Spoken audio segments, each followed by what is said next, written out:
One thing I love doing on Christmas holidays is creating my own ornaments, or sometimes even creating my own presents.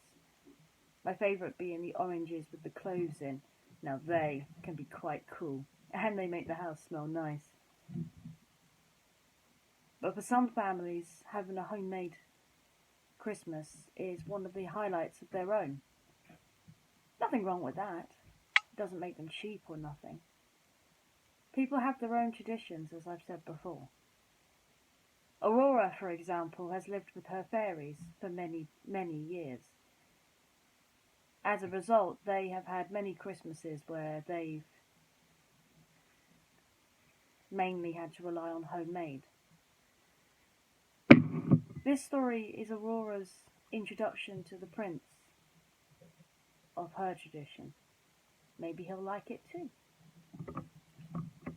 This is a Sleeping Beauty story, and it's called Aurora's Homemade Holiday. By the way, mind the banging. I don't know what my neighbours are doing right now. One snowy December day, Princess Aurora and Prince Philip decided to go for a walk. My aunts and I used to love getting ready for Christmas, Aurora told Philip. The fairies, Flora, Fauna, and Merryweather, had secretly raised Aurora to keep her safe from an evil fairy. Even though she now knew who she was, Aurora still thought of them as her aunts.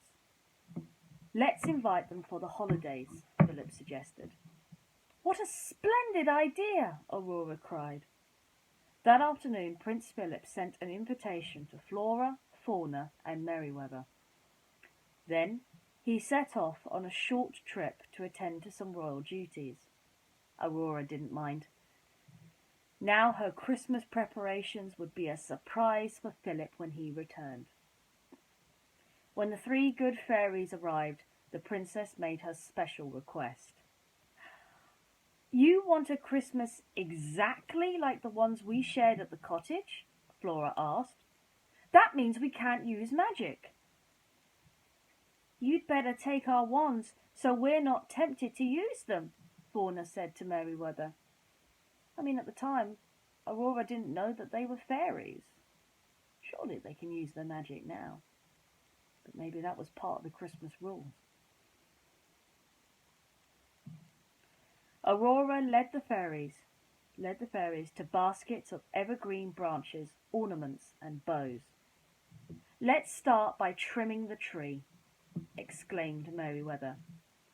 We should hang the evergreen branches first, Flora said.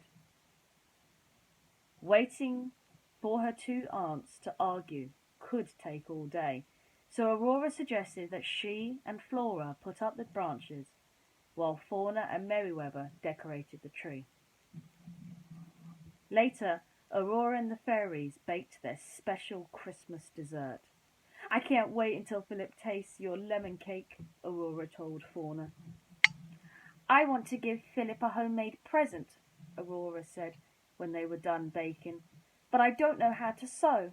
Can you help me? For Aurora and the fairies spent the day making Philip a new shirt. As Aurora worked on her present, she began to smile. Do you remember the stockings you made when I was a little girl? She asked with a giggle. Of course, said Flora. We forgot to stitch up the bottoms and the gifts fell out. Aurora and the fairies laughed at the happy memory. When Prince Philip arrived back at the castle, Aurora met him at the door. Close your eyes, she said, and don't open them until I tell you to. Aurora led Philip into the grand hall, where the fairies were waiting. Ready? Aurora announced. Philip looked around. Crooked wreaths dangled from the walls. The Christmas tree was decorated only on one side. Lopsided cakes, burnt tarts, and misshapen cookies filled a table. I've never seen preparations like these before, Philip said politely. I can understand why you find them so special. Aurora handed Philip his gift. A shirt, said the prince, opening the box. As he put on his present, the princess and the fairies burst into laughter. "Oh dear, that's certainly not the right size," Aurora said. "Nonsense," Philip insisted. "It's a perfect fit." "Just like you and me," Aurora said to her prince. "Merry Christmas." Even though the shirt may not have fitted, and the garments were a bit lopsided, Prince Philip appreciated what she'd done. Because with Christmas, it's always the thought that counts. And talking of thoughts that count, it's time for me to get some sleep. I've got a long day tomorrow. These videos might get a little bit more earlier, as I am recovering from an injury. But I promise you I will always update when I can. Until then, my friends. Bye for now.